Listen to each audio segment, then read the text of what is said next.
According to the filing from the DOJ earlier this week, some of the documents that were retrieved from Donald Trump's Mar-a-Lago by the FBI, they were so heavily classified that FBI agents, regular FBI agents, literally weren't even allowed to look at them, and they had to bring in agents with specialized high security clearances just to be able to properly handle the documents.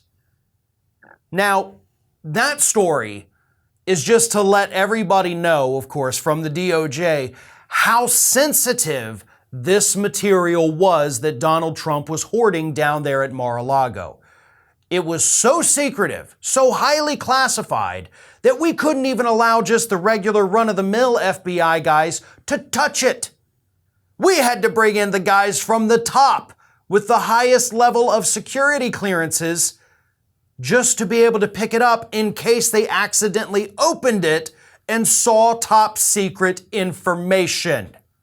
And of course, we have all seen the photographs by now. We have seen them stamped with that big top secret red stamp on the front of them. And they were everywhere. And of course, you did have some of these documents that did reach the highest levels of classified sitting down there at Donald Trump's golf resort.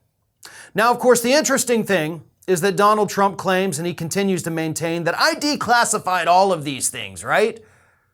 So it wouldn't have mattered if the FBI agents didn't have these special security clearances. I declassified them. Anybody can look at them.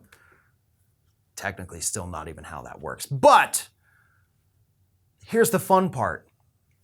Not once in any of their legal filings have any of Donald Trump's lawyers claimed that he has declassified these items. And you would think with all the court filings, with all the meetings with the FBI, with everything that's been going on for months and months and months now, you would think that if he had declassified these, one of those lawyers at some point would have stood up and said, hey, guys, hold up. These are declassified. And then provided, of course, the evidence to back that up. But you don't have the evidence to back it up. None of the intelligence agencies, nobody from the DOJ, nobody from Donald Trump's staff while he was still in office can corroborate this story that he declassified these specific documents. Because the corroborating evidence doesn't actually exist. Now, here's the kicker, folks. Even if he did declassify these documents, that changes nothing in terms of criminal liability. Here it is. Section E of the Espionage Act, one of the 3 laws Trump is suspected of having violated, makes it a crime to retain any government records pertaining to the U.S.'s national defense, regardless of classification level.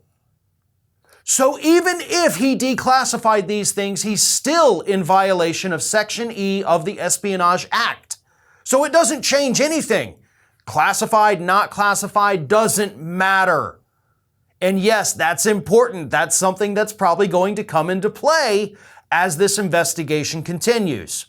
So when Republicans, if you're online, if you're arguing with them in person and they say he declassified them, all you got to do is mention Section E of the Espionage Act. That's how that goes. Classified or not, he can still be criminally charged for having these documents. There's also, of course, multiple other statutes that he has likely violated and could be prosecuted for. So when he says, I've declassified all these things, first of all, there's no evidence that you did. Second of all, even if you did, it still doesn't change the fact that what you did was illegal. I know what a lot of you out there are thinking. You're thinking, wouldn't it be amazing if you could wear the Ring of Fire logo across your chest? Well, now you can. Just head on over to our Teespring page to find some awesome merch we're offering for our viewers. We have more designs that are going to be added in the near future, so just follow the link in the description or take a peek at the shelf of merchandise under this video. Thanks for watching.